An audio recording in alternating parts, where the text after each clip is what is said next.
মানুহ এনেকুৱা এজন মানুহ দিল্লীত আমি লগ পালোঁ যিজন মানুহ আমাৰ মণিমাধৱ দা আৰু ওম প্ৰকাশ দাই চিনাকি কৰি দিছিলে আৰু ইয়াত আমাৰ কন্দলি দা আছে এই দাদা আছেহি ৰাধাকৃষ্ণ দা আছে ইয়াত বহি আছে আৰু এইটো মোৰ ভাগিন যদু এইটো ৰুমতে আচৰিত লাগে অসমৰ পৰা আহি আমি এনেকুৱা এটা জেগাত আছোঁ যিটো জেগাত মানে তেখেতে একো কাম কৰিবলৈ কাৰণে ইমান শুশ্ৰূষা কৰে আমি ভাষাৰে বুজাব নোৱাৰোঁ মানুহজন ভিতৰত কামত ব্যস্ত হৈ আছে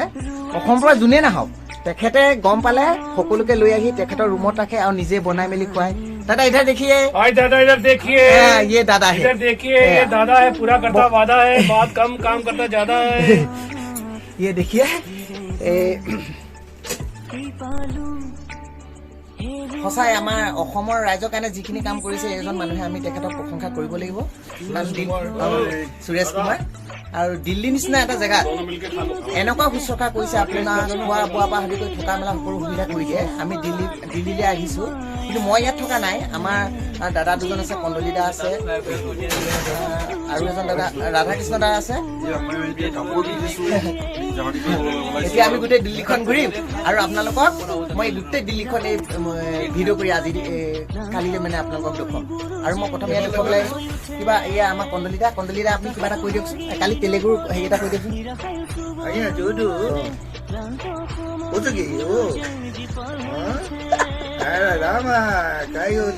কালি তেনে আমি তাৰমানে কি হ'ল আমি 9 তাৰিখে আমি আহিছোঁ আমাৰ যোৰহাট মেডিকেল কলেজত দুজন ভাই আছিলে মোৰ ওম প্ৰকাশ আৰু মণিমাধৱ বহুতে ভাবি আছিলে আমি কিবা এটা কৰি কিবা এটা কুকুত থাকিম কিন্তু আমি নিজেই চিন্তা কৰি পাৰ পোৱা নাই কিন্তু কি হ'ল মণিমাধৱে মোক কথাটো গম পালে গম পাই পেলাই মণিমাধৱে মোক ক'লে যে চিন্তা কৰিব নালাগে তাত এনেকুৱা এজন ব্যক্তি আছে যিজন ব্যক্তি আপুনি ভাবিব নোৱাৰে কিন্তু ভয় লাগি আছিলে কিন্তু ইয়ালৈ দেখিছোঁ মানুহজন আমাক তাৰমানে বহুৱাইছে খুৱাইছে গাড়ীৰ পৰা আদি কৰি সকলো আপোনাৰ হেৰি কৰি দিছে কোনো প্ৰব্লেম কৰে আমাক দিয়া নাই আৰু খাইছো মানে ভাগ্য লাগিব এনেকুৱা এজন মানুহ আমি দিল্লীত আহি পেলাই দেখিছে আমি কেনেকে আছো মণিমাধৱ আৰু ওম প্ৰকাশ প্ৰধানকৈ এজন ওম প্ৰকাশৰ মিছেছৰ নামটো ইয়াত লিখা আছে উপাসনা আপোনাৰ এই দৰ্জাখন চুবলৈ লিখা আছে লেখা আছে এনেকে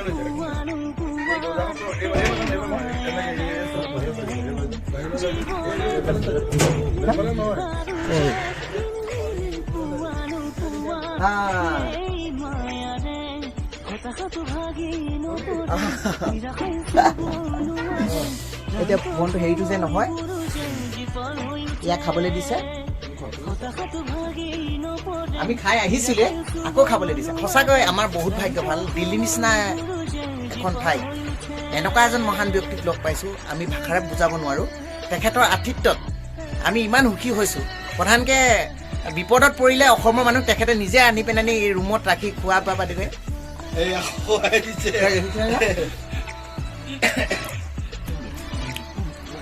মানে যোনেই নাহক কিবা অসুবিধা হ'লে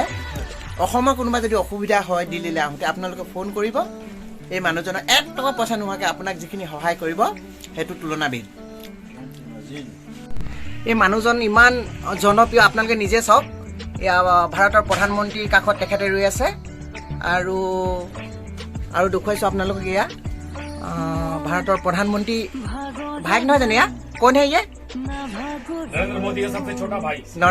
নৰেন্দ্ৰ মোদীৰ সৰু ভাইক এয়া চাওক আৰু এয়া তেখেতৰ এয়া ঐশ্য কুমাৰ লগত তেখেতৰ ফটো সঁচাকৈ আমি এনেকুৱা এজন ব্যক্তি পাইছোঁ আপোনালোকে আমি এনেকুৱা এজন ব্যক্তিক আমি সাক্ষাৎকাৰ কৰিবলৈ পাৰিছোঁ দিল্লীত যিটো আমাৰ কাৰণে গৌৰৱৰ কথা আমি তেখেতক লৈ সঁচাকৈ গৌৰৱান্বিত কাৰণ আমাৰ অসমৰ ৰাইজৰ কাৰণে ইমানখিনি তেখেতে কৰিছে যোনেই নাহক ইমান ধুনীয়া আতিথ্য প্ৰদান কৰে